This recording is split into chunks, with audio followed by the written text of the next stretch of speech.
Olá, muito boa tarde para você que acompanha o Gauchinho.com, também o Sala 203. Estamos hoje recebendo um convidado especial, nosso colega aqui de Serafina Correia, também chegou em Serafina, Adriano Nunes de Souza.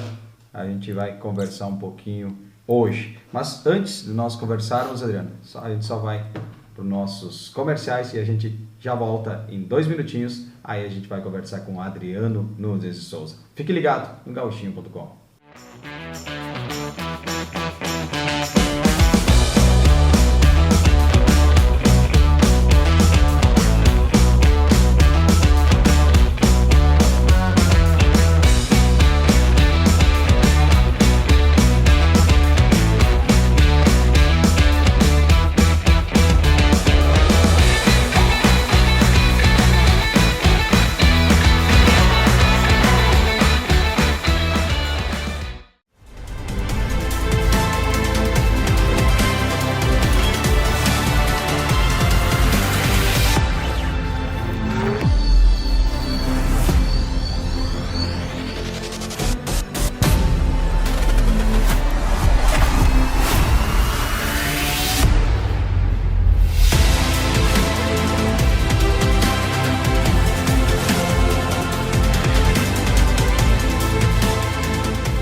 Voltamos e agora vamos conversar, então. Muito boa tarde, Adriano. Seja bem-vindo ao Sala 203, ao Gauchinho.com. Então, vamos falar um pouquinho sobre a tua história, né? Tu não é natural de Serafina, mas hoje mora em Serafina e trabalha em toda a região, aqui em 2 ou 3 cidades aqui da região. Mas vamos conversar um pouquinho mais sobre a tua história, sobre os teus projetos. Muito boa tarde, seja bem-vindo ao Sala 203. Boa tarde, Thales. Primeiramente, quero agradecer o convite e a oportunidade e também te parabenizar pela iniciativa de criar um podcast aqui na cidade, né, onde tenho acompanhado bastante o trabalho e muito interessante, às vezes, conhecer as histórias das pessoas, de algumas personalidades aí que eu conhecia de vista, mas não sabia a história e tal. Acho que é bem pertinente esse trabalho aí. Então, na verdade, eu não sou serafinense, né? Eu estou em Serafina desde 2011, né? Na ocasião, em 2010, eu fiz um concurso público, né, para professor de música, e aí passei e tal, mas não, meio despretensioso na época, né? Digo, vou fazer. Acabei, na época, fazendo esse concurso em outras cidades também, e também passei em outras cidades, mas Serafina foi a primeira que me chamou. Assim que eu assumi aqui, gostei muito da cidade, até porque eu conhecia Serafina lá do início dos anos 2000, quando eu tocava numa banda de baile. Uma ocasião viemos tocar aqui um baile no Clube dos Motoristas. Foi pelo ano 2000, 2001. E aí a gente chegava cedo na cidade, eu dizia pra gurizada que cidade bonita, organizada, tudo muito limpo, tudo, né? E eu digo, é um lugar que eu gostaria de morar, quem sabe um dia. E aí o futuro, né, como se diz, o destino reservou essa situação, né, de eu fazer o concurso em 2010, e 2011 fui chamado. E estamos aí até hoje, né? E hoje eu me sinto serafinense, né? De tão bem que estou na cidade, assim, fui bem acolhido, pessoas muito boas, a gente fez grandes amizades já. E aqui eu acho que vai ser provavelmente o fim da minha carreira também nessa cidade aqui, que gosto muito. Na verdade, nasci em Carazinho, né? E o meu pai sempre foi um militante da política, né? Então, meu pai, numa certa ocasião, recebeu um convite para ser subprefeito de um distrito de Carazinho, né? E aí, na ocasião, a gente se mudou, então, para esse distrito no interior, né? E ele foi subprefeito por 6 anos, se não me engano. E esse distrito se emancipou, né? Se tornou um município. E aí ele foi candidato, né, a prefeito. Na primeira eleição ele perdeu, na segunda ele ganhou. Teve todo um desenrolar, né? E aí morei um bom tempo ali. Inclusive meu pai, ele tinha uma empresa, um posto de combustíveis, né? Onde eu administrei por muitos anos, né? Então, Coqueiros do Sul, eu digo que eu vivi uma boa parte da minha vida também, fazendo várias amizades, a minha adolescência, participando de clubes de futebol, de sociedades, enfim, aonde tenho muitos amigos ainda até hoje, né? Mas aí depois voltei para Carazinho antes de vir para Serafina. Então, Carazinho e Coqueiros, por serem cidades próximas, né? A gente estava sempre um pouco aqui, um pouco ali, né? A banda de baile dessa época que eu comentei era a banda Essência da Lua, né? Anos depois ela mudou o nome para Essência do Forró, né? Contrataram uma cantora, mudaram um pouco o estilo, mas a época da banda Essência da Lua era bailão, né? Era bailão, Teve uma época que nós mesclava o repertório de, tipo, baile de debutantes, bailes mais sociais, né? Mas aquele tipo de baile era mais escassos, né? Então a gente acabou tendo que ter um repertório meio diversificado para poder ter agenda, né? Mas foi uma temporada muito boa, onde para mim foi uma escola, né? Eu acho que a gente aprende muito na noite, na vivência, enfim, realidades que na prática, né? E aí quando eu saí da banda, meados de 2002, 2003, eu resolvi fazer a faculdade de música, né? Porque eu tinha aquele sonho de viver da música, mas tocando na noite, financeiramente era meio inviável, né? Sempre tinha dois trabalhos, trabalhava na noite e trabalhava durante o dia em outras coisas. E aí chegou um ponto que ficou incompatível. Aí em 2005, 2004 eu prestei o vestibular na Universidade de Passo Fundo, na UPF, para o curso de música, né? Daí passei de 2005 até final de 2008, concluí licenciatura plena em música, que aí sim abriu muitas portas, né, para trabalhar nessa área. A faculdade sempre foi, né, um polo de encontro lá na FAC tinha a Faculdade de Artes, Comunicação e Música. Isso. Eu lembro até de uma disciplina que nós fizemos com o pessoal das artes plásticas lá. Não me lembro agora a disciplina, daí era muito engraçado, tipo, o pessoal não se misturava muito, o pessoal da música e o pessoal das artes plásticas, né? Mas bem como tu disse, enfim, muito, muito bom o prédio lá e o curso. Saudades dessa época. Perfeito. E hoje, Serafina Correia, tu atua como professor de música. Isso. Eu queria voltar só uma casinha aqui ainda na história, porque eu acho bem importante mencionar. Eu, na verdade, quando comecei na música, eu tive muita inspiração do meu pai, né? O meu pai toca gaita, né? Aprendeu de uma forma bem simples, que morava no interior e tal. E toda a família do meu pai sempre foi muito apegada ao gauchismo, né? A música gaúcha, a música de gaita. E isso aí, de certa forma, a gente convivendo naquele meio, influenciou para que a gente também tivesse esse interesse de seguir na área da música, certo? Então, a questão da música, eu tive uma influência muito grande do meu pai, né? Ele trabalhou como músico profissional em banda também. Então a gente cresceu naquele ambiente musical, né? Os tios se reuniam no final de semana, era gaita pra lá só que o meu pai até hoje me fala, né, que gostaria que um dos filhos, nós somos em 3 irmãos, tivesse aprendido a tocar gaita. Eu na verdade nunca me interessei pela gaita. Tinha uma época que o pai tinha 5 gaitas em casa. E daí ele dizia, tá aqui os instrumentos, é só pegar e vamos lá. E daí proporcionou aulas também com outros professores, né? Mas, enfim, nenhum dos filhos se dedicou a esse instrumento. O meu primeiro contato com o instrumento musical foi com um violão. Tinha uma professora que morava perto da minha casa, lá em Carazinho, e aí a minha mãe disse, não quer aprender a tocar violão? Eu quero, né? E aí ela pagou as aulas, eu consegui um violão emprestado de um primo, um violão bem ruim, por sinal, na época. E aí fiz mais ou menos um ano e pouquinho de aula com essa professora. E daí eu lembro que ela chegou e disse para mim, olha, Adriano, de repente vamos ter que procurar um outro professor, que eu sabia, já te ensinei. Daí fui procurar um outro professor e tal. Mas nesse meio tempo, muitas coisas foram acontecendo, né? Eu morava em Carazinho, então, nessa época, né? Uma cidade que hoje tem 60 mil habitantes, mais ou menos. E a situação financeira também da nossa família não era assim, nunca passamos necessidade, mas não era uma situação assim tão confortável, eu diria. E aí surgiu uma oportunidade, eu com 12 para 13 anos, né? Que não tem nada a ver com a música, mas eu gosto de comentar. Eu fui vender lanche na rua. Tinha um cara lá que fazia uns lanches, coxinha, pastel, essas coisas. E aí ele chamava o gurizada que quisesse trabalhar para vender, estudava de manhã e vendia de tarde, né? Então pegava uma caixa térmica com um monte de lanches, saía nas lojas oferecer, eram uns lanches muito bons até. E aquilo ali ia juntando um dinheirinho, nem que fosse só para as brincadeiras de criança, né, e de adolescente da época. E nesse meio tempo também, na escola, surgiu uns amigos que tocavam, eram mais roqueiros e tal, e não era muito a minha praia, né? E daí, vamos montar uma banda de rock? Vamos. Fizemos um ensaio, né? A banda teve existência de um ensaio e depois já morreu. Mas também foi uma experiência. Aí depois, tive a oportunidade também de tocar com uns amigos num conjunto gauchesco. Tinha um gaiteiro lá que gostava muito, queria montar uma banda e tal. Daí montamos um grupo gauchesco, né? O nome era Garotos do Pampa, inspirado nos Garotos de Ouro, né? Que é um conjunto bem famoso. A Garotos de Ouro, um grande grupo, Nossa, né? Nossa. super famoso, né? E aí, até que funcionou um tempo, sabe? Tocamos alguns bailes, alguma semana farroupilha. E tivemos em 97 uma experiência, esse gaiteiro que era da banda, ele tinha parentes dele que moravam em Tocantins, lá em Gurupi, né? E ele disse um dia, eu vou falar com meus parentes lá que são do CTG, vamos tocar a Semana Farroupilha lá em Tocantins.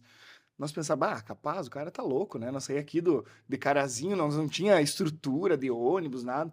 E falou, e o pessoal lá deu um sinal positivo. Não, pode vir aí que eu arrumo uns bailes para vocês. Fomos tocar em Gurupi e Palmas capital, né? E aí, na época, eu lembro que o meu tio tinha um ônibus. Nós, tipo, alugamos o ônibus dele por quase 30 dias, né? Tiramos os bancos de dentro. Enfim, foi uma viagem, assim, como se diz, uma epopeia, né? Para ir de Carazinho até Gurupi, né? No Tocantins, tocar aqueles bailes da Semana Farroupilha. Foi muito divertido, não deu lucro nenhum, só foi uma experiência, né? Mas, enfim, tudo isso serve como experiência para o músico. E aí depois, em meados de 99, 98 para 99, que surgiu a ideia de criar essa banda, Essência da Lua. Antes teve uma experiência com uma outra banda chamada Banda Encanto. Uma banda pequenininha lá do interior e tal, daí não estava dando muito certo, surgiu um empresário com um pouco de dinheiro para investir nessa gurizada sonhadora, né? E aí que surgiu a banda Essência da Lua, meados de 2000, né? Daí sim, daí compramos ônibus. Digamos assim que foi a época que nós tínhamos uma estrutura boa, né? E o proprietário da banda lá, ele tinha muita influência. Ele tinha a empresa em Carazinho chamada Perfil Produções, que na época, nos anos 2000, ele era referência, tipo assim, ele fazia baile com os atuais, com Garotos de Ouro, com bandas grandes, e os caras ele tinha credibilidade com essas bandas, né? E aí nós vimos ali uma oportunidade de a banda crescer realmente, né? E aí eu fiquei na banda até 2003, por aí, né? E daí saí porque financeiramente não era vantajoso. 2005 fui para a faculdade, né? E aí concluí em 2008, e aí comecei a me virar na área da música, dar aula particular, enfim, fazer mil coisas, né? Não, tem também a questão, depois que eu terminei a faculdade, surgiram os concursos, né, para professor de música nas cidades. Aí olhava sempre com o computador, vendo ali os municípios que tinha concurso para professor de música, até que aparece Serafina Corrêa. Eu disse, vou lá fazer, né? E aí vim aqui, passei e tal. Daí, em 2011, me chamaram e o que acontece? Como o professor era só 20 horas, né? Precisava trabalhar 2 dias inteiros, ou 4 turnos, né? Aí, o que acontece? Eu peguei e vinha na quinta, trabalhava quinto o dia todo, dormia aí, trabalhava sexto o dia todo. Dormia aí, no sábado eu trabalhava num outro município, chamado município de Pontão. Não sei se você ouviu falar, é próximo a Passo Fundo. Próximo a Passo Fundo. Isso. Aí eu trabalhava lá também com uma banda lá, e daí no final do dia de sábado eu ia para casa. E aí surgiu outro concurso e minha esposa fez, né? Eu sou casado, minha esposa é professora de educação infantil, né? Sou pai de 2 filhos também. Fui pai bem cedo, minha filha mais velha hoje é médica. Ela tá morando em Curitiba, a Eduarda, né? Fui pai com 17 anos. E temos o Vitor, que mora conosco ainda. O Vitor vai fazer 16 anos agora, daqui um mês, né?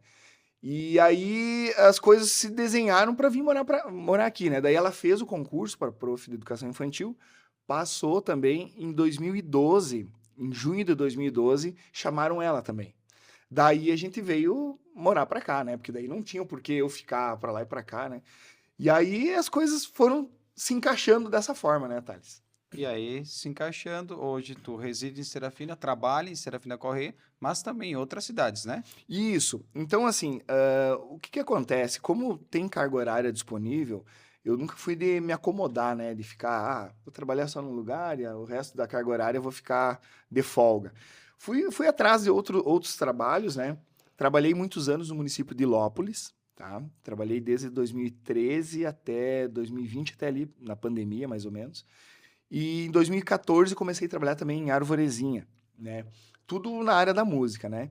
E depois surgiu recentemente, em 2021, se não me engano, surgiu um trabalho aqui no município de União da Serra, né? Então, hoje, atualmente, eu trabalho com o Coral Municipal de União da Serra e lá em Arvorezinha com o Coral Municipal, tem um coral infanto-juvenil também e também com oficinas de violão pelo CRAS lá em Arvorezinha.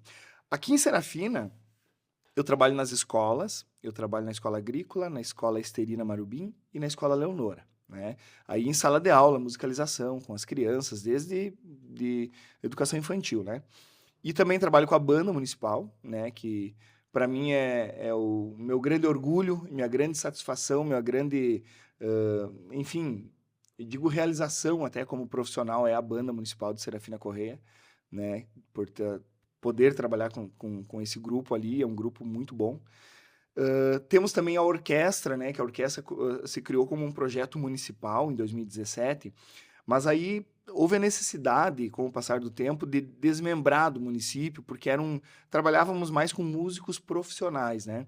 E daí surgiu a necessidade também de, bom, às vezes o município vizinho, um outro município, quer contratar a orquestra, como era do município, nós não podia cobrar cachê. Daí desmembramos, né, e criamos uma associação. Então, hoje a orquestra é uma associação independente, né? Não é vinculada ao município.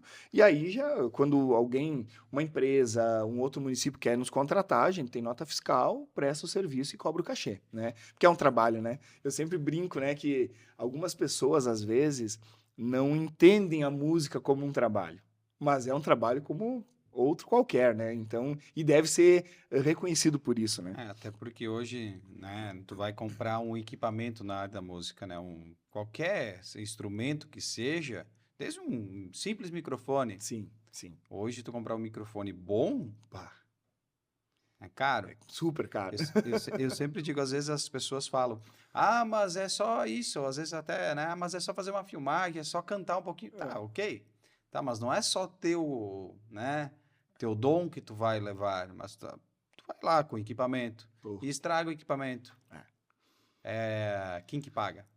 É, É complicado, e né? sem falar que tem toda uma bagagem por trás também de conhecimento, né? Eu acho Que que tu buscou e pagou por isso. isso, exatamente. E assim, ó, além do conhecimento a nível universitário, falando no meu caso, tem toda uma bagagem de conhecimento da estrada mesmo, que a estrada foi ensinando que isso aí não se aprende na academia, né? Esse conhecimento, como vocês também, na área de vocês, tem coisa que, tá, tem um conhecimento, mas a cada dia vai apresentando dificuldades que vocês vão se virando, que esse conhecimento é só fazendo, né?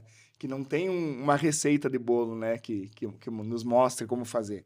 Que segue os passos, né? É, exatamente. Paralelo a isso tudo ainda, Thales, eu também tenho um trabalho como músico, sozinho, no caso, que eu faço eventos, né? Então, por exemplo, assim, eu toco em casamentos, sou saxofonista, né? Que é o meu instrumento que hoje eu, de uns anos para cá, me dediquei mais e tenho esse instrumento como instrumento principal, né? Eu sempre digo que os professores de música tocam vários instrumentos, né? Mas sempre um instrumento é o principal da pessoa, né? Então, me dediquei mais ao saxofone e tal. Então, hoje eu faço isso finais de semana também, às vezes casamento, formaturas, recepção, né? Que também, no final do mês, no orçamento, ajuda, né? Já que a gente ganha pouco. É. A música sempre, os profissionais buscam, né? Sempre estar em atividade. Sim, E principalmente, pô, essa área que tu foi, que é o sax, aqui não existe, né? Outros exatamente. profissionais. Ou se existe, pelo menos eu estou falando por mim, não conheço É, não é, ainda. é muito, muito É raro. raro, É né? raro, é. E também é um evento diferente, né? Um evento Sim, social, sim. tu ter o sax aí.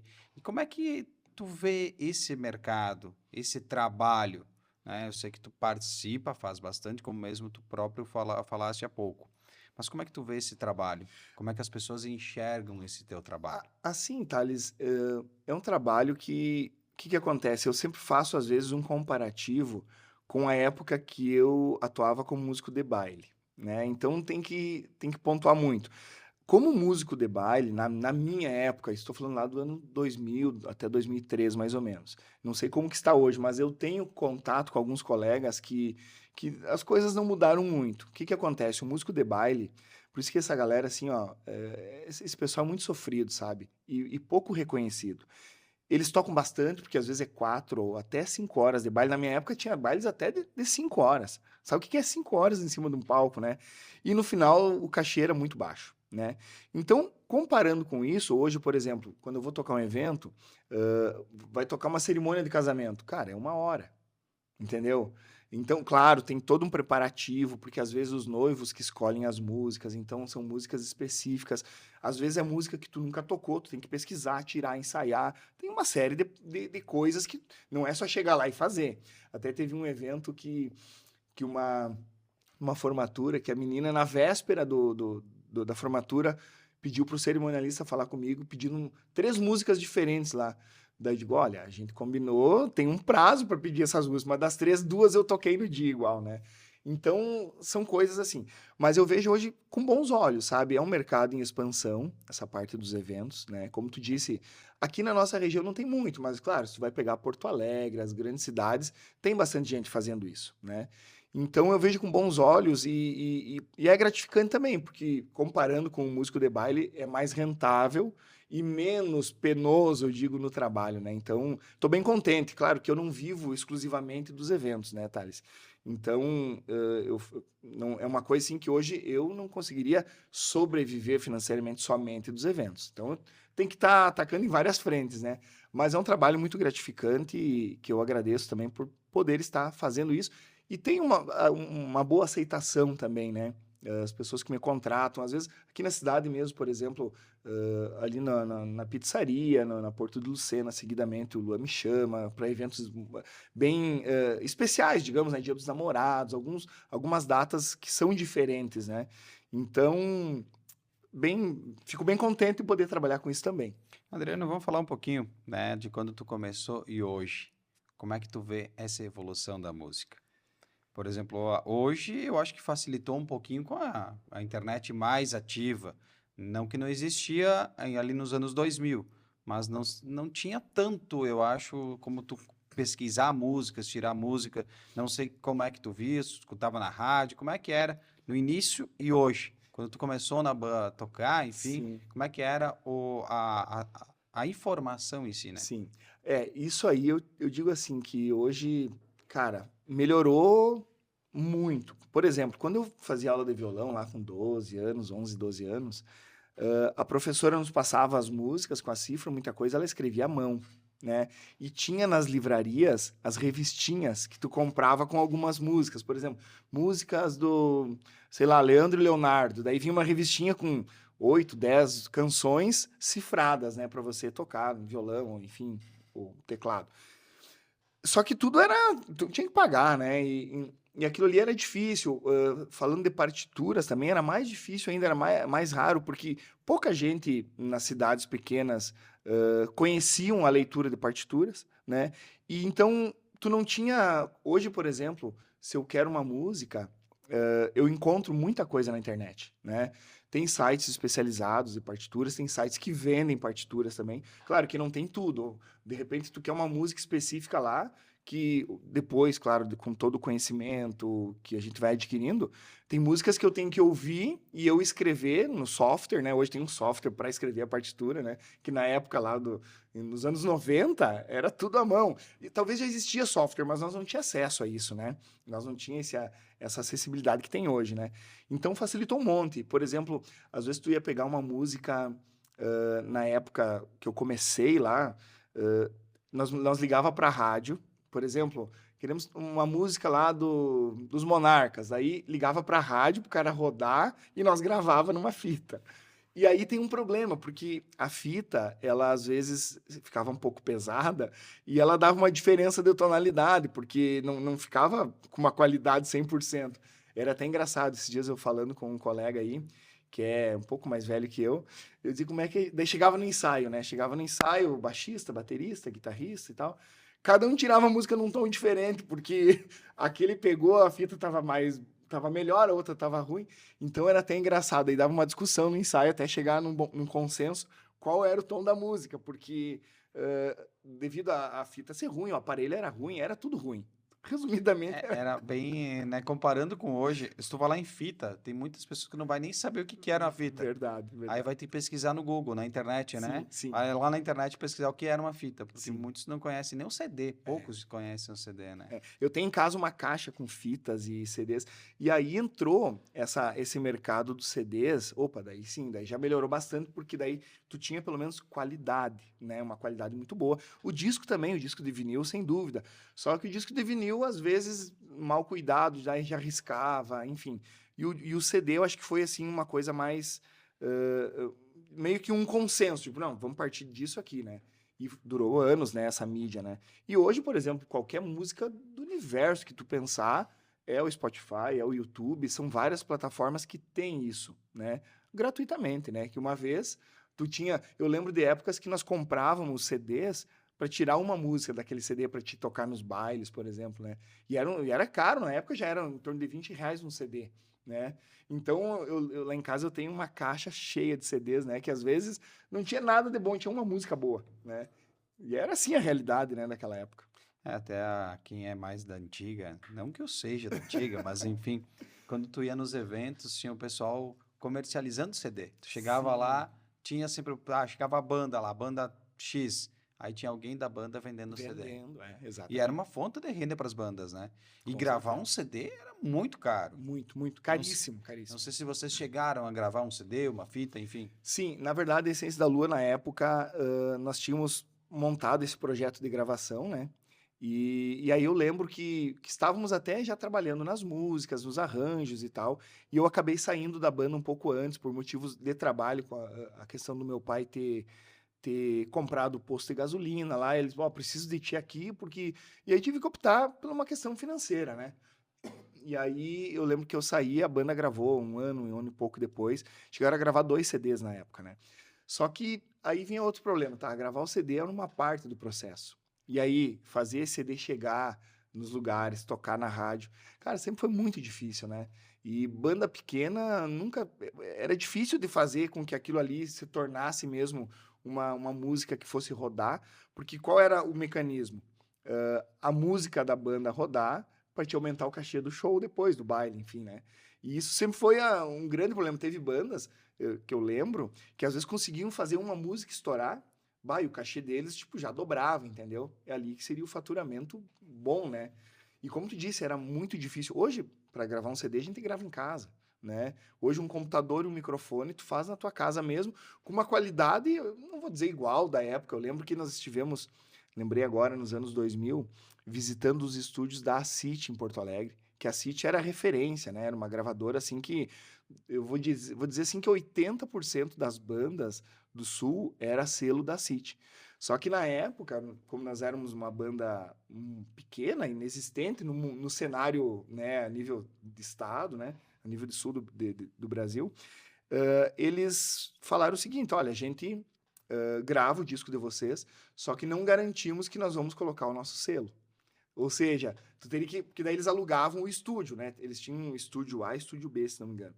Tu alugava o estúdio, o espaço para gravar, só que depois não dava uma garantia que eles iam botar o selo da gravadora, né? Porque isso tem que passar por toda uma.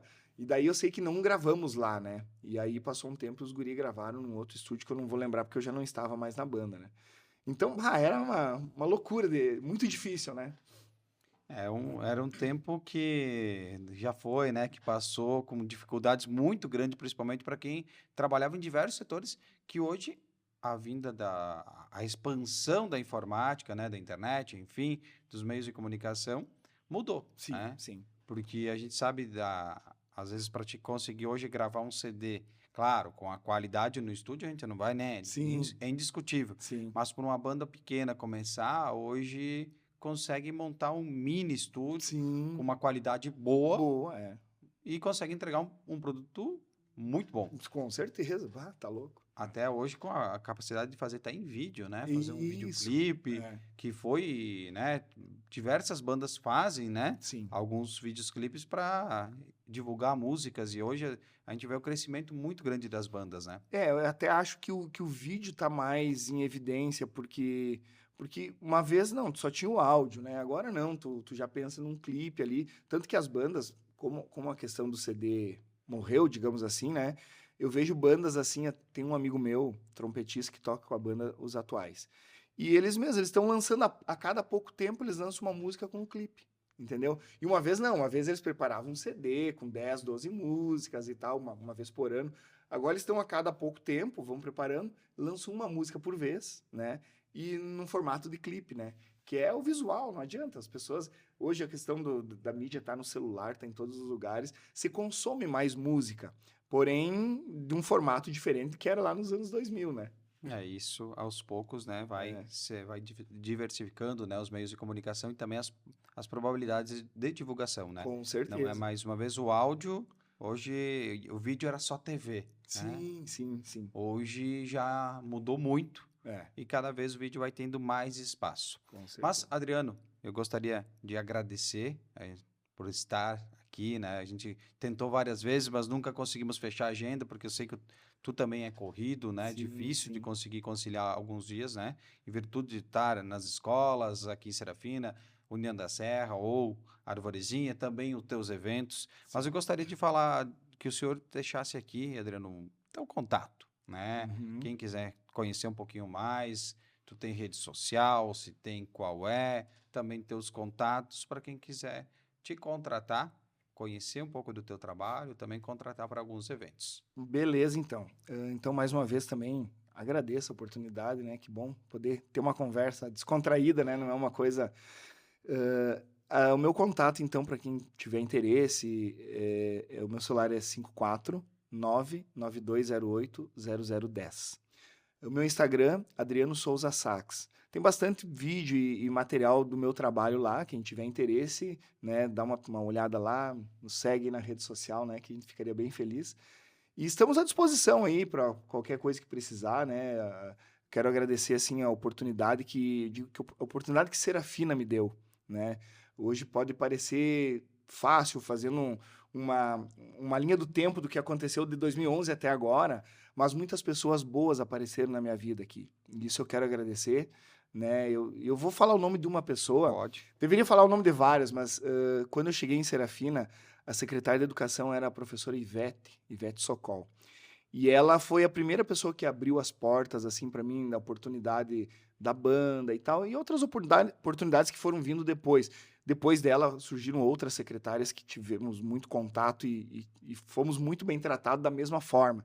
Mas ela, por ter sido a primeira que me nomeou e tal, então eu tenho um carinho, uma gratidão muito grande por ela, né? Às vezes a gente se encontra na rua aí e a gente sempre conversa, então... E agradecer mesmo, Serafina Corrêa com certeza abriu as portas para mim e para minha família, né? E hoje sou grato por estar aqui numa cidade muito boa, né? Que a gente consegue trabalhar e ser reconhecido por isso também. Então, muito obrigado. Eu que te agradeço por estar aqui conversando conosco, Adriano. E quem sabe numa próxima oportunidade a gente volta a conversar, a bater um papo bacana e contar também sobre os novos projetos Certo. e também sobre os trabalhos aí que tu coordena. Infelizmente, a gente tem o tempo curto, né? Porque a gente tenta sempre manter uma conversa descontraída, em Claro. torno de uma meia horinha, um pouco mais, um pouco menos disso. Então, gostaria de te agradecer novamente. Muito obrigado e as portas estão sempre abertas. Valeu. Muito obrigado pela audiência. A gente vai encerrando por aqui o Sala 203 de hoje e a gente volta amanhã ao meio-dia.